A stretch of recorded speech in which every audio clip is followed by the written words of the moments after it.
The Dogan House, through which ran an unfinished railroad, Ewell's and Taliaferro's divisions, awaiting the propitious moment for attack, were drawn up in order of battle. 8 brigades and 3 small batteries, which had been brought across country with great difficulty, were present, and the remainder of the artillery was not far distant. Taliaferro on the right had 2 brigades, A.G. Taliaferro's and the Stonewall, in first line. Stark was in second line, and Bradley Johnson near Groveton village. Ewell, on the left, had placed Lawton and Trimble in front, while Early and Forno formed a general reserve. This force numbered in all about 8,000 men, and even the skirmishers, thrown out well to the front, were concealed by the undulations of the ground. The Federal division commanded by General King, although unprovided with cavalry and quite unsupported, was no unworthy enemy. It was composed of 4 brigades of infantry, led by excellent officers and accompanied by 4 batteries. The total strength was 10,000 men. The absence of horsemen, however, placed the Northerners at a disadvantage from the outset. The leading brigade was within a mile of Groveton, a hamlet of a few houses at the foot of a long descent, and the advanced guard, deployed as skirmishers, was searching the woods in front. On the road in rear, with the batteries between the columns, came the 3 remaining brigades, Gibbon's, Doubleday's, and Patrick's, in the order named. The wood in which the Confederates were drawn up was near a mile from the highway, on a commanding ridge, overlooking a broad expanse of open ground, which fell gently in successive undulations to the road. The Federals were marching in absolute unconsciousness that the enemy, whom the last reports had placed at Manassas, far away to the right, was close at hand. No flank guards had been thrown out. General King was at Gainesville, sick, and a regimental band had just struck up a merry quick-step. On the open fields to the left, bathed in sunshine, there was not a sign of life. The whitewashed cottages, surrounded by green orchards which stood upon the slopes, were lonely and untenanted, and on the edge of the distant wood, still and drooping in the heat, was neither stir nor motion. The troops trudged steadily forward through the dust. Regiment after regiment disappeared in the deep copse which stands west of Groveton, and far to the rear the road was still crowded with men and guns. Jackson's time had come. 2 Confederate batteries trotted forward from the wood and deployed upon the ridge. The range was soon found, and the effect was instantaneous. But the confusion in the northern ranks was soon checked. The troops found cover inside the bank which lined the road, and 2 batteries, one with the advanced guard and one from the centre of the column, wheeling into the fields to the left, came quickly into action. About the same moment, Bradley Johnson became engaged with the skirmishers near Groveton. The Confederate infantry, still hidden by the rolling ground, was forming for attack when a Federal brigade, led by General Gibbon, rapidly deploying on the slopes, moved forward against the guns. It was Stuart's horse artillery, so the Northerners believed, which had fired on the column, and a bold attack would soon drive back the cavalry. But as Gibbon's regiments came forward, the Southern skirmishers, lying in front of the batteries, sprang to their feet and opened with rapid volleys, and then the grey line of battle, rising suddenly into view, bore down upon the astonished foe. Taliaferro, on the right, seized a small farmhouse near Gainesville and occupied the orchard. The Stonewall Brigade advanced upon his left, and Lawton and Trimble prolonged the front towards the Douglas House. But the western farmers of Gibbon's brigade were made of stubborn stuff. The Wisconsin regiments held their ground with unflinching courage. Both flanks were protected by artillery, and strong reinforcements were coming up. The advanced guard was gradually falling back from Groveton. The rear brigades were hurrying forward up the road. The 2 Confederate batteries, overpowered by superior metal, had been compelled to shift position. Only a section of Stuart's horse artillery under Captain Pelham had come to their assistance, and the battle was confined to a frontal attack at the closest range. In many places the lines approached within 100 yards, the men standing in the open and blazing fiercely in each other's faces. Here and there, as fresh regiments came up on either side, the grey or the blue gave way for a few short paces, but the gaps were quickly filled, and the wave once more surged forward over the piles of dead. Men fell like leaves in autumn. Ewell was struck down, and Taliaferro, and many of their field officers, and still the Federals held their ground. Night was settling on the field, and although the gallant Pelham, the boy soldier, brought a gun into action within 70 paces of Gibbon's line, yet the front of fire, flashing redly through the gloom, neither receded nor advanced. A flank attack on either side would have turned the scale, but the fight was destined to end as it had begun. The Federal commander, ignorant of the enemy's strength, and reaching the field when the fight was hottest, was reluctant to engage his last reserves. Jackson had ordered Early and Forno, moving through the wood west of the Douglas House, to turn the enemy's right. But within the thickets ran the deep cuttings and high embankments of the unfinished railroad, and the regiments, bewildered in the darkness, were unable to advance. Meanwhile, the fight to the front had gradually died away. The Federals, outflanked upon the left and far outnumbered, had slowly retreated to the road. The Confederates had been too roughly handled to pursue. The reports of the engagement at Groveton are singularly meagre. Preceded and followed by events of still greater moment, it never attracted the attention it deserved. On the side of the Union, 2,800 men were engaged. On the side of the Southerners, 4,500, and for more than an hour and a half, the lines of infantry were engaged at the very closest quarters. The rifled guns of the Federals undoubtedly gave them a marked advantage. But the men who faced each other that August evening fought with a gallantry that has seldom been surpassed.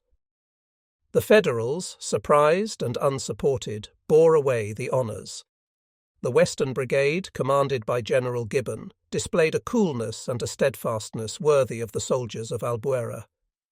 Out of 2,000 men, the 4 Wisconsin and Indiana regiments lost 750 and were still unconquered. The 3 regiments which supported them, although it was their first battle, lost nearly half their number, and the casualties must have reached a total of 100. The Confederate losses were even greater. Ewell, who was shot down in the first line and lay long on the field, lost 725 out of 3,000. The Stonewall Brigade, which had by this time dwindled to 600 muskets, lost over 200, including 5 field officers. The 21st Georgia of Trimble's brigade, 178 men out of 242, and it is probable that the Valley Army on this day was diminished by more than 1,200 stout soldiers. The fall of Ewell was a terrible disaster. Zealous and indefatigable, a stern fighter and beloved by his men, he was the most able and the most loyal of Jackson's generals. Taliaferro, peculiarly acceptable to his Virginia regiments as a Virginian himself, had risen from the rank of colonel to the command of a division, and his spurs had been well won. The Battle of Groveton left gaps in Jackson's ranks which it was hard to fill, and although the men might well feel proud of their stubborn fight, they could hardly boast of a brilliant victory. Strategically, however, the engagement was decisive. Jackson had brought on the fight with the view of drawing the whole Federal army on himself, and he was completely successful. The centre, marching on the stone bridge from Manassas Junction, heard the thunder of the cannon and turned westward, and before nightfall A.P. Hill's artillery became engaged with Sigel's advanced guard. Pope himself, who received the intelligence of the engagement at 9:20 p.m., immediately issued orders for an attack on Jackson the next morning, in which the troops who had already reached Centreville were to take part. "McDowell," ran the order, "has intercepted the retreat of the enemy. Sigel is immediately in his front, and I see no possibility of his escape." But Pope, full of the idea that Jackson had been stopped in attempting to retreat through Thoroughfare Gap, altogether misunderstood the situation. He was badly informed. He did not know even the position of his own troops. His divisions, scattered over a wide extent of country, harassed by Stuart's cavalry and ignorant of the topography, had lost all touch with the commander-in-chief.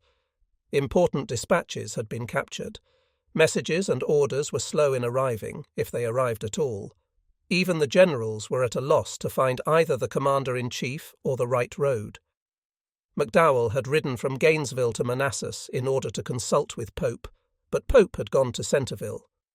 McDowell thereupon set out to rejoin his troops, but lost his way in the forest and went back to Manassas.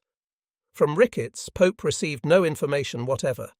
He was not aware that after a long skirmish at Thoroughfare Gap, Longstreet had opened the pass by sending his brigades over the mountains on either hand, threatening both flanks of the Federals and compelling them to retire. He was not aware that King's division, so far from intercepting Jackson's retreat, had abandoned the field of Groveton at 1 a.m. and, finding its position untenable in face of superior numbers, had fallen back on Manassas, or that Ricketts, who had by this time reached Gainesville, had in consequence continued his retreat in the same direction. Seldom have the baneful effects of dispersion been more strikingly illustrated, and the difficulty, under such circumstances, of keeping the troops in the hand of the commander-in-chief. On the morning of the 28th, Pope had ordered his army to march in 3 columns on Manassas, one column starting from Warrenton Junction, one from Greenwich and one from Buckland Mills, the roads which they were to follow being at their furthest point no more than 7 miles apart.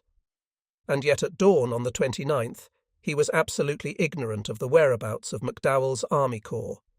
He was but vaguely informed of what had happened during the day, and while part of his army was at Bald Hill, another part was at Centreville, 7 miles northeast, and a third at Manassas and at Bristow, from 7 to 12 miles southeast.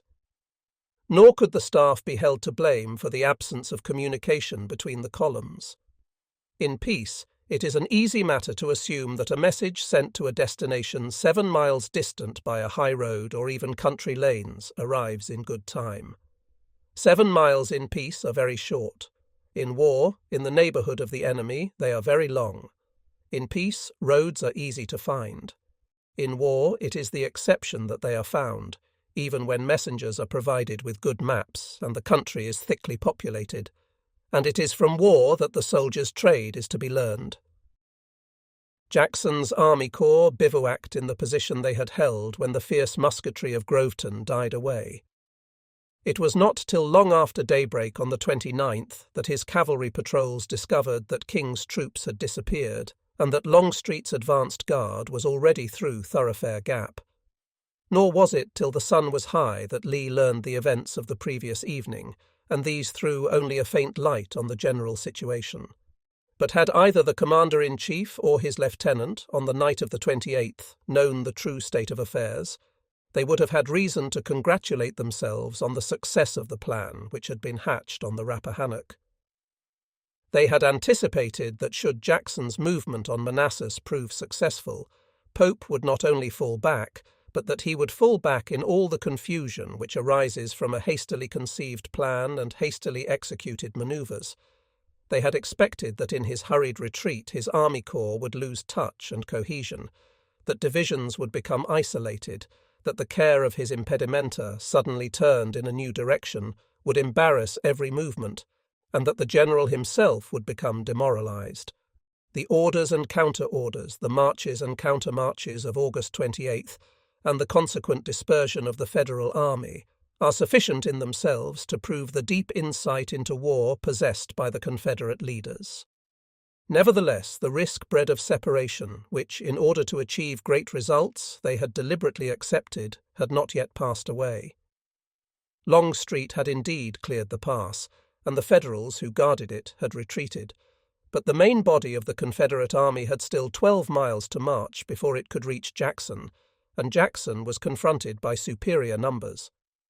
On the plateau of Bull Run, little more than 2 miles from the field of Groveton, were encamped over 20,000 Federals, with the main number at Manassas. At Centreville, a 7 miles march, were 18,000, and at Bristow Station, about the same distance, 11,000. It was thus possible for Pope to hurl a superior force against Jackson before Lee could intervene.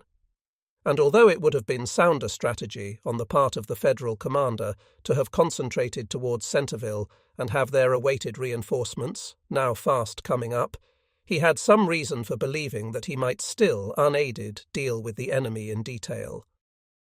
The high virtue of patience was not his. Ambition, anxiety to retrieve his reputation, already blemished by his enforced retreat, the thought that he might be superseded by McClellan, whose operations in the peninsula he had contemptuously criticised, all urged him forward. An unsuccessful general who feels instinctively that his command is slipping from him, and who sees in victory the only hope of retaining it, seldom listens to the voice of prudence. So on the morning of the 29th, Jackson had to do with an enemy who had resolved to overwhelm him by weight of numbers, nor could he expect immediate help. The Federal cavalry still stood between Stuart and Thoroughfare Gap, and not only was Jackson unaware that Longstreet had broken through, but he was unaware whether he could break through. In any case, it would be several hours before he could receive support, and for that space of time his 3 divisions, worn with long marching and the fierce fight of the previous evening, would have to hold their own unaided. The outlook, to all appearance, was anything but bright. But on the opposite hills, where the Federals were now forming in line of battle, the Valley soldiers had already given proof of their stubborn qualities on the defensive. The sight of their baptismal battlefield and the memories of Bull Run must have gone far to nerve the hearts of the Stonewall regiments, and in preparing once more to justify their proud title, the troops were aided by their leader's quick eye for a position. While it was still dark, the divisions which had been engaged at Groveton took ground to their left, and passing north of the hamlet, deployed on the right of A.P. Hill. The long, flat-topped ridge, covered with scattered copses and rough undergrowth, which stands north of the Warrenton-Centreville road, commands the approaches from the south and east, and some 500 yards below the crest ran the unfinished railroad. Behind the deep cuttings and high embankments, the Confederate fighting line was strongly placed. The left, lightly thrown back, rested on a rocky spur near Bull Run, commanding Sudley Springs Ford and the road to Aldie Gap. The front extended for 1 3/4 miles southwest.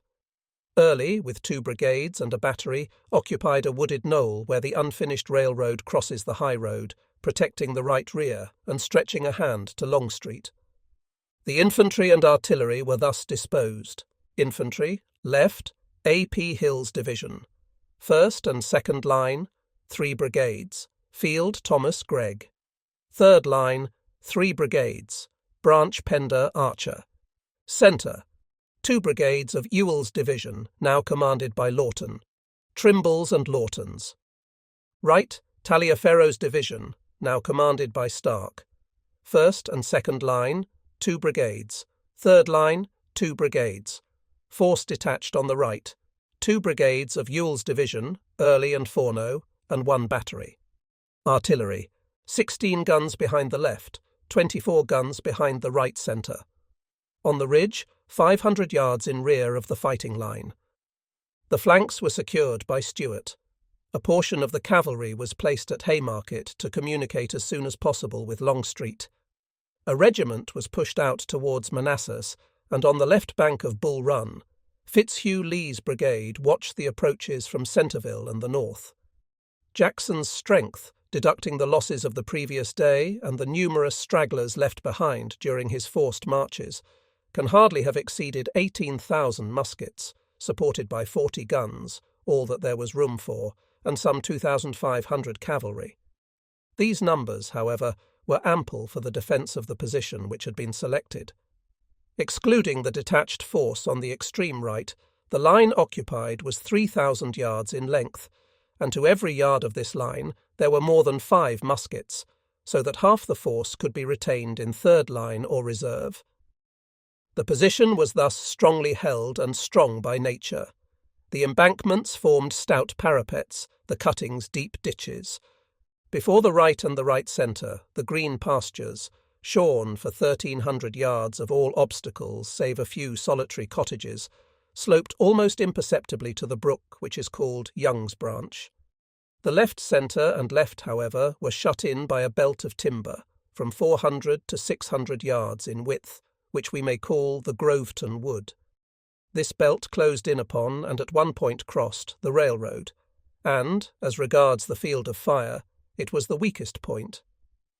In another respect, however, it was the strongest, for the defenders were screened by the trees from the enemy's artillery. The rocky hill on the left, facing northeast, was a point of vantage, for an open cornfield lay between it and Bull Run. Within the position, behind the copses and undulations, there was ample cover for all troops not employed on the fighting line, and from the ridge in rear the general could view the field from commanding ground. Shortly after 5 a.m., while the Confederates were still taking up their positions, the Federal columns were seen moving down the heights near the Henry House.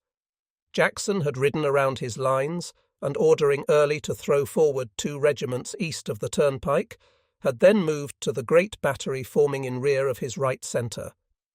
His orders had already been issued. The troops were merely to hold their ground, no general counterstroke was intended, and the divisional commanders were to confine themselves to repulsing the attack. The time for a strong offensive return had not yet come. The enemy advanced slowly in imposing masses. Shortly after 7 o'clock, hidden to some extent by the woods, 4 divisions of infantry deployed in several lines at the foot of the Henry Hill, and their skirmishers became engaged with the Confederate pickets.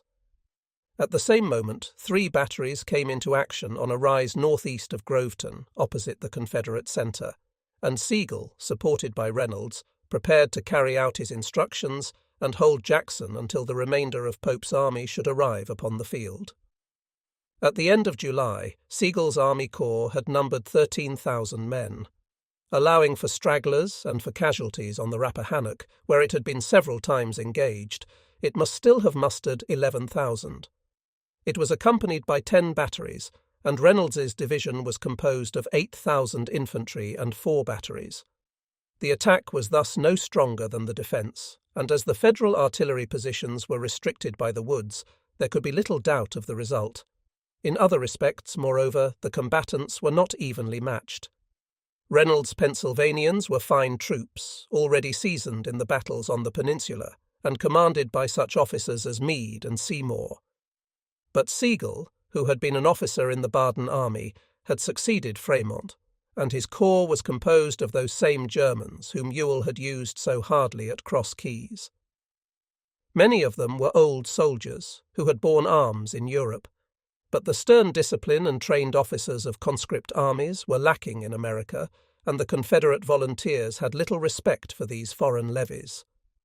Nor were Sigel's dispositions a brilliant example of offensive tactics. His 3 divisions, Schurz's, Schenk's, and Steinwehr's, supported by Milroy's independent brigade, advanced to the attack along a wide front. Schurz, with 2 brigades moving into the Groveton Wood, assailed the Confederate left, while Milroy and Schenck advanced over the open meadows which lay in front of the right. Steinwehr was in reserve, and Reynolds, somewhat to the rear, moved forward on the extreme left. The line was more than 2 miles long. The artillery, hampered by the ground, could render but small assistance, and at no single point were the troops disposed in sufficient depth to break through the front of the defence. The attack, too, was piecemeal. Advancing through the wood, Schurz's division was at once met by a sharp counterstroke delivered by the left brigade, Gregg's South Carolina, of A.P. Hill's division, which drove the 2 Federal brigades apart. Reinforcements were sent in by Milroy, who had been checked on the open ground by the heavy fire of Jackson's guns, and the Germans rallied. But after some hard fighting, a fresh counterstroke in which Thomas's brigade took part drove them in disorder from the wood, and the South Carolinians, following to the edge, poured heavy volleys into their retreating masses. Schenck, meanwhile, deterred by the batteries on Jackson's right, had remained inactive. The Federal artillery, such as had been brought into action, had produced no effect. Reynolds, who had a difficult march, had not yet come into action, and in order to support the broken troops, Schenck was now ordered to close in upon the right. But the opportunity had already passed. It was now 10:30 a.m., and Jackson had long since learned that Lee was near at hand. Longstreet's advanced guard had passed through Gainesville, and the main body was closing up. Not only had time been gained, but 2 brigades alone had proved sufficient to hold the enemy at arm's length, and the rough counterstrokes had disconcerted the order of attack. A fresh federal force, however, was already approaching. The troops from Centreville, comprising the divisions of Hooker, Kearny, and Reno, 17,000 or 18,000 men, were hurrying over the stone bridge, and a second and more vigorous attack was now to be withstood. Sigel, too, was still capable of further effort. Bringing up Steinwehr's division and demanding reinforcements from Reno, he threw his whole force against the Confederate front. Schenck, however, still exposed to the fire of the massed artillery, was unable to advance, and Milroy in the centre was hurled back.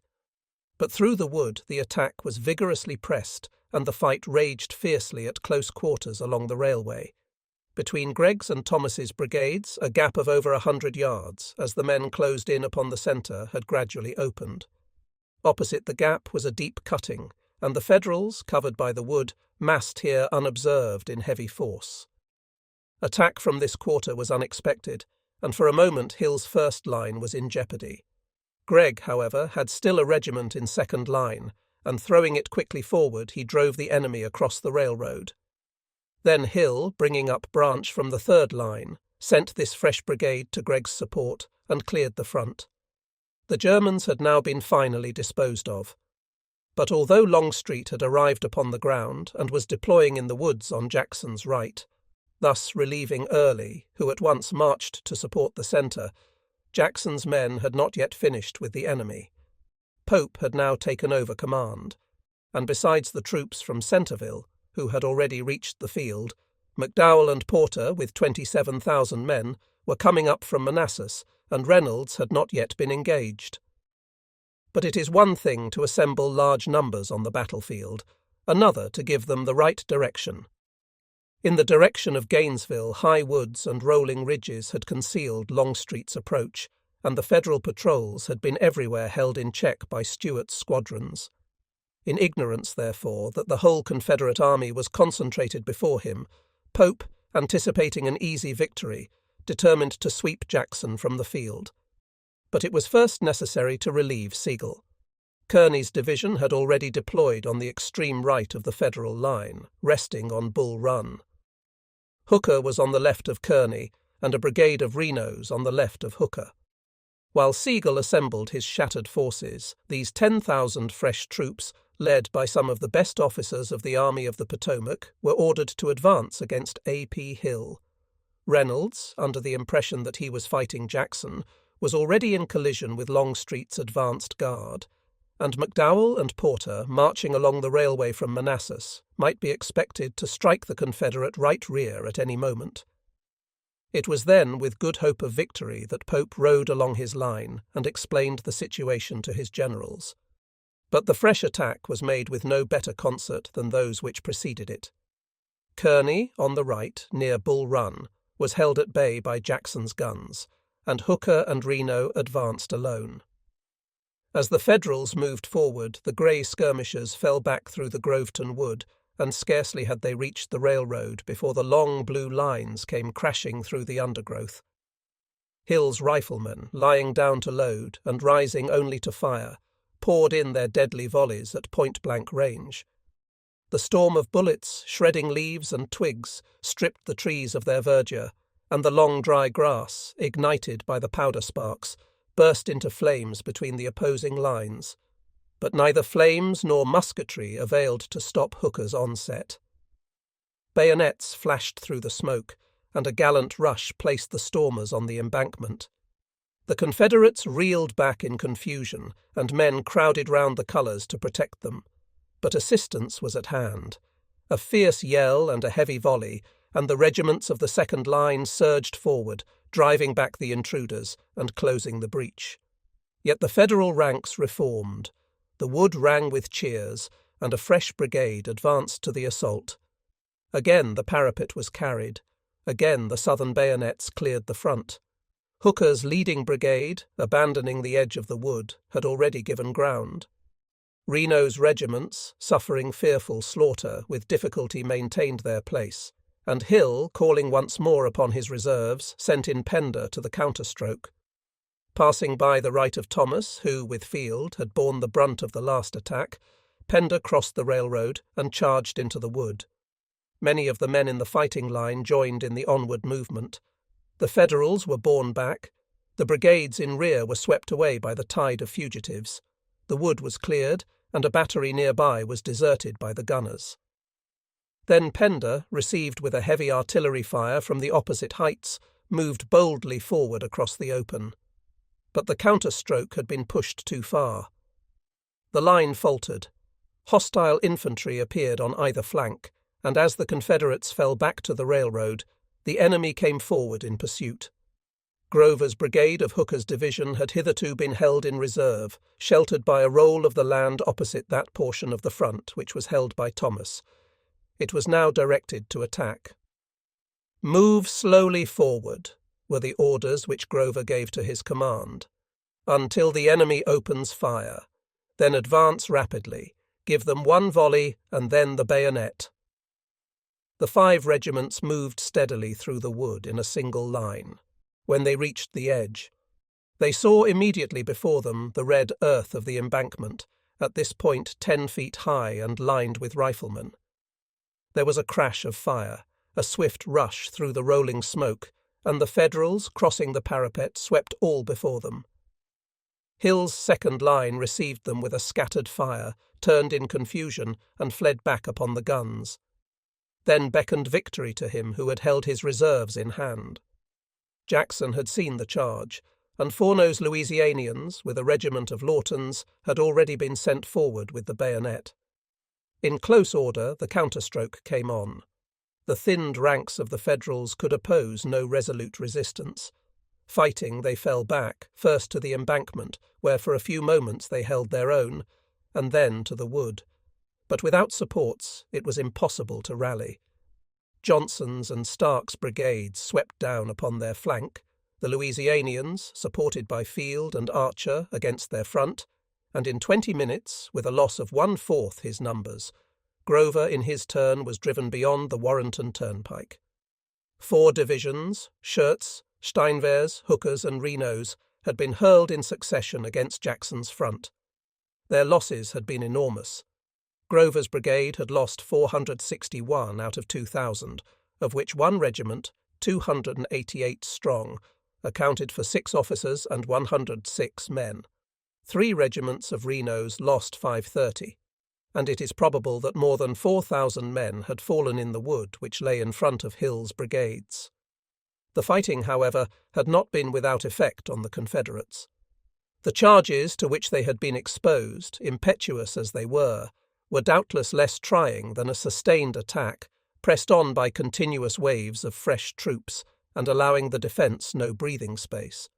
Such steady pressure, always increasing in strength, saps the morale more rapidly than a series of fierce assaults, delivered at wide intervals of time.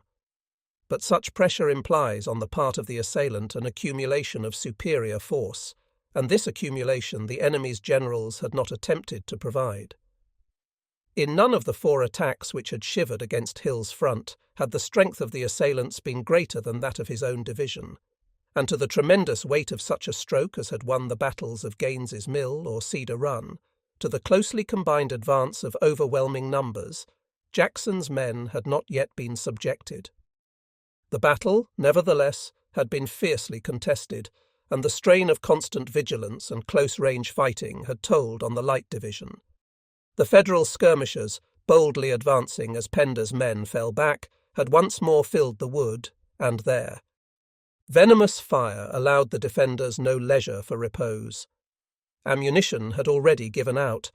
Many of the men had but 2 or 3 cartridges remaining, and the volunteers who ran the gauntlet to procure fresh supplies were many of them shot down. Moreover, 9 hours' fighting, much of it at close range, had piled the corpses thick upon the railroad, and the ranks of Hill's brigades were terribly attenuated. The second line had already been brought up to fill the gaps, and every brigade had been heavily engaged. It was about 4 o'clock, and for a short space the pressure on the Confederate lines relaxed. The continuous roar of the artillery dwindled to a fitful cannonade, and along the edge of the wood, drooping under the heat where the foliage was white with the dust of battle, the skirmishers let their rifles cool. But the valley soldiers knew that their respite would be short. The Federal masses were still marching and counter-marching on the opposite hills. From the forest beyond, long columns streamed steadily to the front, and near the Warrenton Turnpike fresh batteries were coming into action. Pope had ordered Kearney and Reno to make a fresh attack. The former, one of the most dashing officers in the Federal Army, disposed his division in two lines. Reno, in the same formation, deployed upon Kearney's right, and with their flank resting on Bull Run, the 5 brigades went forward to the charge. The Confederate batteries, posted on the ridge in rear, swept the open ground along the stream. But regardless of their fire, the Federals came rapidly to close quarters and seized the railroad. When Hill saw this formidable storm bursting on his lines, he felt that the supreme moment had arrived. Would Gregg, on whose front the division of Reno was bearing down, be able to hold his own? That gallant soldier, although more than one half of his command lay dead or wounded, replied in answer to his chief's inquiry that his ammunition was almost expended, but that he had still the bayonet. Nevertheless, the pressure was too heavy for his wearied troops. Foot by foot they were forced back, and at the same moment Thomas, Field, and Branch, still fighting desperately, were compelled to yield their ground. Hill, anxiously looking for succour, had already called on Early. The enemy, swarming across the railroad, had penetrated to a point 300 yards within the Confederate position. But the grey line was not yet shattered. The men of the Light Division, though borne backwards by the rush, still faced towards the foe, and Early's brigade, supported by 2 regiments of Lawton's division, advanced with levelled bayonets, drove through the tumult, and opposed a solid line to the crowd of Federals. Once more the fresh reserve, thrown in at the propitious moment, swept back numbers far superior to itself. Once more order prevailed over disorder, and the cold steel asserted its supremacy. The strength of the assailants was already spent. The wave receded more swiftly than it had risen, and through the copses and across the railroad the Confederates drove their exhausted foe.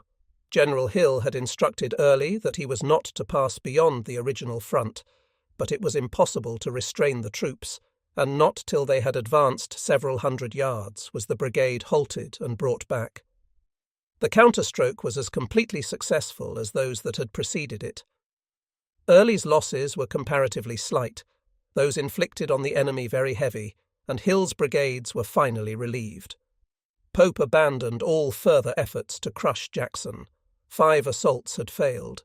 30,000 infantry had charged in vain through the fatal wood, and of the 8,000 Federal casualties reported on this day, by far the larger proportion was due to the deadly fire and dashing counterstrokes of Jackson's infantry.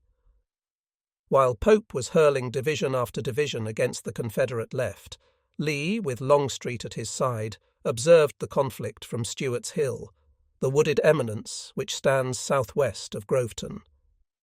On this wing, though a mile distant from Jackson's battle, both Federals and Confederates were in force. At least one half of Pope's army had gradually assembled on this flank. Here were Reynolds and McDowell, and on the Manassas road stood 2 divisions under Porter. Within the woods on Stewart's Hill, with the cavalry on his flank, Longstreet had deployed his whole force, with the exception of Anderson, who had not yet passed Thoroughfare Gap. But although both Pope and Lee were anxious to engage, neither could bring their subordinates to the point. Pope had sent vague instructions to Porter and McDowell, and when at length he had substituted a definite order, it was not only late in arriving, but the generals found that it was based on an absolutely incorrect view of the situation. The Federal commander had no knowledge that Longstreet, with 25,000 men, was already in position beyond his left. So close lay the Confederates that under the impression that Stewart's Hill was still untenanted, he desired Porter to move across it and envelop Jackson's right. Porter, suspecting that the main body of the Southern army was before him, declined to risk his 10,000 men until he had reported the true state of affairs. A peremptory reply to attack at once was received at 6:30, but it was then too late to intervene. Nor had Lee been more successful in developing a counterstroke. Longstreet, with a complacency it is difficult to understand, has related how he opposed the wishes of the commander-in-chief. 3 times Lee urged him forward. The first time he rode to the front to reconnoitre, and found that the position, in his own words, was not inviting. Again Lee insisted that the enemy's left might be turned. While the question was under discussion, a heavy force, Porter and McDowell, was reported advancing from Manassas Junction. No attack followed, however, and Lee repeated his instructions. Longstreet was still unwilling. A large portion of the Federal force on the Manassas Road now marched northward to join Pope, and Lee, for the last time, bade Longstreet attack towards Groveton. "I suggested," says the latter, "that the day being far spent, it might be as well to advance before night on a forced reconnaissance, get our troops into the most favourable positions, and have all things ready for battle the next morning." To this General Lee reluctantly gave consent, and orders were given for an advance to be pursued under cover of night until the main position could be carefully examined. It so happened that an order to advance was issued on the other side at the same time, so that the encounter was something of a surprise on both sides. Hood, with his 2 Texan brigades, led the Confederates, and King's division, now commanded by Hatch, met him on the slopes of Stewart's Hill. Although the Federals, since 1 a.m. the same morning, had marched to Manassas and back again, the fight was spirited. Hood, however, was strongly supported, and the Texans pushed forward 1.5 miles in front of the position they had held since noon. Longstreet had now full leisure to make his reconnaissance. The ground to which the enemy had retreated was very strong. He believed it strongly manned, and an hour after midnight Hood's brigades were ordered to withdraw. The firing, even of the skirmishers, had long since died away on the opposite flank. The battle was over, and the Valley Army had been once more victorious. But when Jackson's staff gathered round him in the bivouac, their triumph, says Dabney, bore a solemn hue. Their great task had been accomplished, and Pope's army, harassed, starving, and bewildered, had been brought to bay. But their energies were worn down. The incessant marching by day and night, the suspense of the past week, the fierce strife of the day that had just closed, pressed heavily on the whole force. Many of the bravest were gone. Trimble, that stout soldier, was severely wounded. Field and Forno had fallen, and in Gregg's brigade alone 40 officers were dead or wounded. Dr. Maguire, fresh from the ghastly spectacle of the silent battlefield, said, "General, this day has been won by nothing but stark and stern fighting." "No," replied Jackson very quietly. "It has been won by nothing but the blessing and protection of Providence." And in this attitude of acknowledgment, general and soldiers were as one. When the pickets had been posted, and night had fallen on the forest, officers and men, gathered together round their chaplains, made such preparations for the morrow's battle as did the host of King Harry on the eve of Agincourt. Chapter 17. The Second Manassas, continued. During the night of August 30th, the long line of campfires on the heights above Bull Run and the frequent skirmishes along the picket line told General Lee that his enemy had no intention of falling back behind the stream. And when morning broke, the Federal troops were observed upon every ridge. The Confederate leader, eager as he had been to force the battle to an issue on the previous afternoon, had now abandoned all idea of attack. The respite which the enemy had gained might have altogether changed the situation. It was possible that the Federals had been largely reinforced. Pope and McClellan had been given time, and the hours of the night might have been utilized to bring up the remainder of the Army of the Potomac. Lee resolved, therefore, to await events. The Federal position was strong, their masses were well concentrated, there was ample space on the ridges beyond Young's Branch for the deployment of their numerous artillery, and it would be difficult to outflank them. Moreover, a contingent of fresh troops from Richmond, the divisions of D.H. Hill, McLaws, and Walker, together with Hampton's brigade of cavalry and part of the reserve artillery, totalling 20,350 men in all, had crossed the Rappahannock. Until this force should join him, he determined to postpone further manoeuvres and to rest his army. But he was not without hope that Pope might assume the initiative and move down from the heights on which his columns were already forming. Aware of the sanguine and impatient temper of his adversary, confident in the morale of his troops and in the strength of his position, he foresaw that an opportunity might offer for an overwhelming counterstroke. Meanwhile, the Confederate divisions, still hidden in the woods, lay quietly on their arms. Few changes were made in the dispositions of the previous day. Jackson, despite his losses, had made no demand for reinforcements, and the only direct support afforded him was a battery of 18 guns, drawn from the battalion of Colonel S.D. Lee and established on the high ground west of the Douglas House, at right angles to his line of battle. These guns, pointing northeast, overlooked the wide tract of undulating meadow which lay in front of the Stonewall and Lawton's divisions, and they commanded a field of fire over a mile long. The left of the battery was not far distant from the guns on Jackson's right, and the whole of the open space was thus exposed to the crossfire of formidable artillery. To the right of the batteries, Stuart's Hill was strongly occupied by Longstreet, with Anderson's division as general reserve, and this wing of the Confederate army was gradually wheeled up, but always under cover, until it was almost perpendicular to the line of the unfinished railroad. The strength of Lee's army at the Battle of Manassas was hardly more than 50,000 of all arms. Jackson's command had been reduced by battle and forced marches to 17,000 men. Longstreet mustered 30,000 and the cavalry 2,500. But numbers are of less importance than the confidence of the men in their ability to conquer, and the spirit of the Confederates had been raised to the highest pitch. The keen critics in Longstreet's ranks, although they had taken no part in the Manassas raid or in the battles of August 28 and 29, fully appreciated the daring strategy which had brought them within 2 short marches of Washington. The junction of the 2 wings, in the very presence of the enemy, after many days of separation, was a manoeuvre after their own hearts.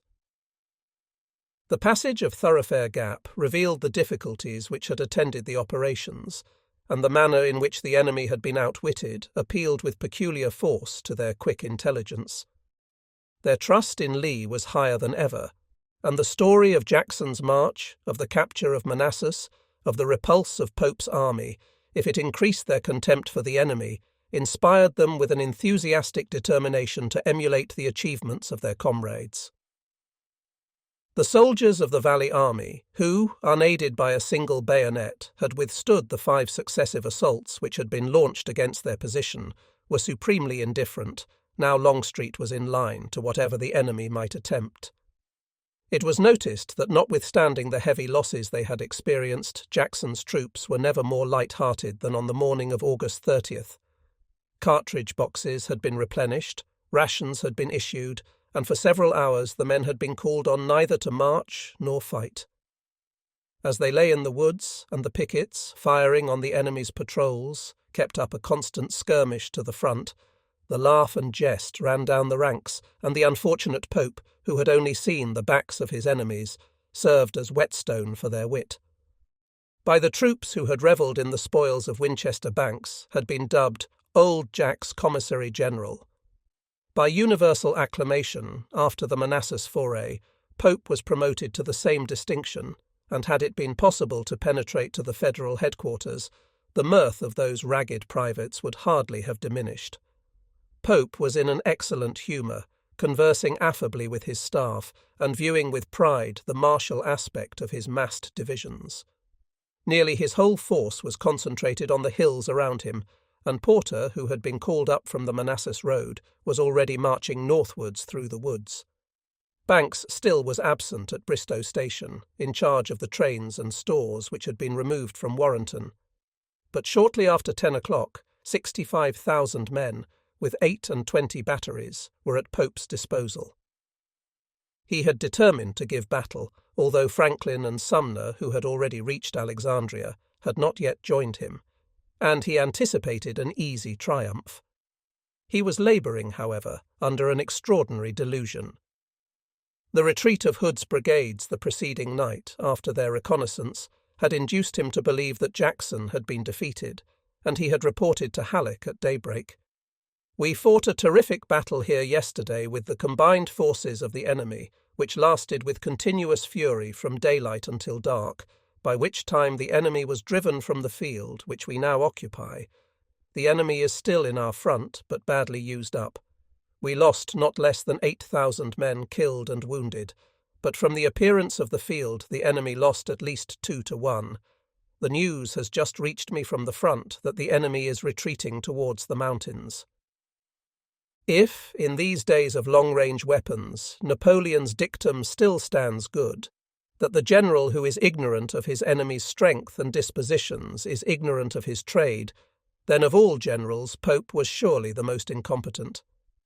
At 10 o'clock on the morning of August 30th, and for many months afterwards, despite his statement that he had fought the combined forces of the enemy on the previous day, he was still under the impression, so skillfully were the Confederate troops concealed, that Longstreet had not yet joined Jackson, and that the latter was gradually falling back on Thoroughfare Gap. His patrols had reported that the enemy's cavalry had been withdrawn from the left bank of Bull Run. A small reconnaissance in force, sent to test Jackson's strength, had ascertained that the extreme left was not so far forward as it had been yesterday, while 2 of the Federal generals, reconnoitring beyond the turnpike, observed only a few skirmishers. On these negative reports, Pope based his decision to seize the ridge which was held by Jackson. Yet the woods along the unfinished railroad had not been examined, and the information from other sources was of a different colour and more positive. Buford's cavalry had reported on the evening of the 29th that a large force had passed through Thoroughfare Gap. Porter declared that the enemy was in great strength on the Manassas Road. Reynolds, who had been in close contact with Longstreet since the previous afternoon, reported that Stuart's Hill was strongly occupied. Ricketts, moreover, who had fought Longstreet for many hours at Thoroughfare Gap, was actually present on the field. But Pope, who had made up his mind that the enemy ought to retreat, and that therefore he must retreat, refused credence to any report whatever, which ran counter to these preconceived ideas. Without making the slightest attempt to verify by personal observation the conclusions at which his subordinates had arrived at midday, to the dismay of his best officers, his army being now in position, he issued orders for his troops to be immediately thrown forward in pursuit of the enemy and to press him vigorously. Porter and Reynolds formed the left of the Federal army. These generals, alive to the necessity of examining the woods, deployed a strong skirmish line before them as they formed for action. Further evidence of Pope's hallucination was at once forthcoming. The moment Reynolds moved forward against Stuart's Hill, he found his front overlapped by long lines of infantry, and, riding back, he informed Pope that in so doing he had had to run the gauntlet of skirmishers who threatened his rear. Porter, too, pushing his reconnaissance across the meadows west of Groveton, drew the fire of several batteries. But at this juncture, unfortunately for the Federals, a Union prisoner, recaptured from Jackson, declared that he had heard the rebel officers say that their army was retiring to unite with Longstreet. So positively did the indications before him contradict this statement, that Porter, on sending the man to Pope, wrote, "In duty bound I send him, but I regard him as either a fool or designedly released to give a wrong impression. No faith should be put in what he says." If Jackson employed this man to delude his enemy, the ruse was eminently successful. Porter received the reply, "General Pope believes that soldier and directs you to attack." Reynolds was dismissed with a message that cavalry would be sent to verify his report, and McDowell was ordered to put in the divisions of Hatch and Ricketts on Porter's right. During the whole morning the attention of the Confederates had been directed to the Groveton Wood. Beyond the timber rose the hill northeast, and on this hill 3 or 4 Federal batteries had come into action at an early hour, firing at intervals across the meadows. The Confederate guns, save when the enemy's skirmishers approached too close, hardly deigned to reply, reserving their ammunition for warmer work. That such work was to come was hardly doubtful. Troops had been constantly in motion near the hostile batteries, and the thickets below were evidently full of men. Shortly after noon, the enemy's skirmishers became aggressive, swarming over the meadows and into the wood which had seen such heavy slaughter in the fight of yesterday. As Jackson's pickets, extended over a wide front, gave slowly back, his guns opened in earnest, and shell and shrapnel flew fast over the open space. The strong force of skirmishers betrayed the presence of a line of battle not far in rear, and ignoring the fire of the artillery, the Confederate batteries concentrated on the covert behind which they knew the enemy's masses were forming for attack. But, except the pickets, not a single man of either the Stonewall or Lawton's division was permitted to expose himself. A few companies held the railroad, the remainder were carefully concealed. The storm was not long in breaking. Jackson had just ridden along his lines, examining with his own eyes the stir in the Groveton wood, when, in rear of the skirmishers, advancing over the high road, appeared the serried ranks of the line of battle. 20,000 bayonets, on a front which extended from Groveton to near Bull Run, swept forward against his front. 40,000, formed in dense masses on the slopes in rear, stood in readiness to support them, and numerous batteries, coming into action on every rising ground, covered the advance with a heavy fire. Pope, standing on a knoll near the stone house, saw victory within his grasp. The Confederate guns had been pointed out to his troops as the objective of the attack. Unsupported, as he believed, save by the scattered groups of skirmishers who were already retreating to the railroad and assailed in front and flank, these batteries, he expected, would soon be flying to the rear, and the Federal army, in possession of the high ground, would then sweep down in heavy columns towards Thoroughfare Gap. Suddenly his hopes fell. Porter's masses, stretching far to right and left, had already passed the Dogan house. Hatch was entering the Groveton wood. Ricketts was moving forward along Bull Run, and the way seemed clear before them, when loud and clear above the roar of the artillery rang out the Confederate bugles, and along the whole length of the ridge beyond the railroad long lines of infantry, streaming forward from the woods, ran down to the embankment. "The effect," said an officer who witnessed this unexpected apparition, "was not unlike flushing a covey of quails." Instead of the small rearguard which Pope had thought to crush by sheer force of overwhelming numbers, the whole of the Stonewall division, with Lawton on the left, stood across Porter's path. Reynolds, south of the turnpike and confronting Longstreet, was immediately ordered to fall back and support the attack, and two small brigades, Warren's and Alexander's, were left alone on the Federal left. Pope had committed his last and his worst blunder. Sigel with two divisions was in rear of Porter, and for Sigel's assistance Porter had already asked. But Pope, still under the delusion that Longstreet was not yet up, preferred rather to weaken his left than grant the request of a subordinate. Under such a leader the courage of the troops, however vehement, was of no avail, and in Porter's attack the soldiers displayed a courage to which the Confederates paid a willing tribute. Morrell's division, with the two brigades abreast, arrayed in three lines, advanced across the meadows. Hatch's division, in still deeper formation, pushed through the wood on Morrell's right. Nearer Bull Run were two brigades of Ricketts, and to Morrell's left rear, the division of regulars moved forward under Sykes. Morrell's attack was directed against Jackson's right. In the centre of the Federal line, a mounted officer, whose gallant bearing lived long in the memories of the Stonewall division, rode out in front of the column and, drawing his sabre, led the advance over the rolling grassland. The Confederate batteries, with a terrible crossfire, swept the northern ranks from end to end. The volley of the infantry, lying behind their parapet, struck them full in face. But the horse and his rider lived through it all. The men followed close, charging swiftly up the slope, and then the leader, putting his horse straight at the embankment, stood for a moment on the top. The daring feat was seen by the whole Confederate line, and a yell went up from the men along the railroad. "Don't kill him! Don't kill him!" But while the cry went up, horse and rider fell in one limp mass across the earthwork, and the gallant Northerner was dragged under shelter by his generous foes. With such men as this to show the way, what soldiers would be backward? As the Russians followed Skobelev's grey up the bloody slopes of Plevna, so the Federals followed the bright chestnut of this unknown hero, and not till the colours waved within 30 paces of the parapet did the charge falter.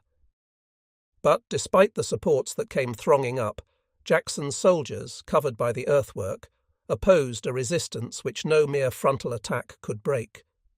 3 times, as the lines in rear merged with the first, the Federal officers brought their men forward to the assault, and 3 times were they hurled back, leaving hundreds of their number dead and wounded on the blood-soaked turf.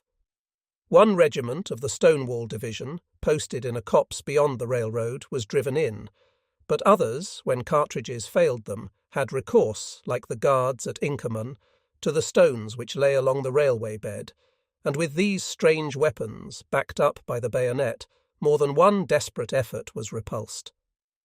In arresting Garnett after Kernstown, because when his ammunition was exhausted he had abandoned his position, Jackson had lost a good general, but he had taught his soldiers a useful lesson. So long as the cold steel was left to them and their flanks were safe, they knew that their indomitable leader expected them to hold their ground, and right gallantly they responded. For over 30 minutes the battle raged along the front at the closest range. Opposite a deep cutting the colours of a Federal regiment for nearly half an hour, rose and fell, as bearer after bearer was shot down, within 10 yards of the muzzles of the Confederate rifles, and after the fight 100 dead Northerners were found where the flag had been so gallantly upheld. Hill, meanwhile, was heavily engaged with Hatch. Every brigade, with the exception of Gregg's, had been thrown into the fighting line, and so hardly were they pressed that Jackson, turning to his signallers, demanded reinforcements from his colleague. Longstreet, in response to the call, ordered 2 more batteries to join Colonel Stephen Lee, and Morell's division, penned in that deadly cockpit between Stewart's Hill and the Groveton Wood, shattered by musketry in front and by artillery at short range in flank, fell back across the meadows. Hatch soon followed suit, and Jackson's artillery, which during the fight at close quarters had turned its fire on the supports, launched a storm of shell on the defeated Federals. Some batteries were ordered to change position so as to rake their lines, and the Stonewall Division, reinforced by a brigade of Hill's, was sent forward to the counter-attack. At every step the losses of the Federals increased, and the shattered divisions, passing through 2 regiments of regulars, which had been sent forward to support them, sought shelter in the woods. Then Porter and Hatch, under cover of their artillery, withdrew their infantry. Ricketts had fallen back before his troops arrived within decisive range. Under the impression that he was about to pursue a retreating enemy, he had found on advancing, instead of a thin screen of skirmishers, a line of battle strongly established, and backed by batteries to which he was unable to reply. Against such odds, attack would only have increased the slaughter. It was after 4 o'clock. 3 hours of daylight yet remained, time enough still to secure a victory. But the Federal army was in no condition to renew the attack. Worn with long marches, deprived of their supplies, and oppressed by the consciousness that they were ill-led, both officers and men had lost all confidence. Every single division on the field had been engaged, and every single division had been beaten back. For 4 days, according to General Pope, they had been following a flying foe. "We were sent forward," reported a regimental commander with quiet sarcasm, "to pursue the enemy, who was said to be retreating. We found the enemy, but did not see them retreat. Nor, had there been a larger reserve in hand, would a further advance have been permitted." The Stonewall Division, although Porter's regiments were breaking up before its onset, had been ordered to fall back before it became exposed to the full sweep of the Federal guns. But the woods to the south, where Longstreet's divisions had been lying for so many hours, were already alive with bayonets. The grey skirmishers, extending far beyond Pope's left, were moving rapidly down the slopes of Stewart's Hill, and the fire of the artillery, massed on the ridge in rear, was increasing every moment in intensity. The Federals, just now advancing in pursuit, were suddenly thrown on the defensive, and the hand of a great captain snatched control of the battle from the grasp of Pope.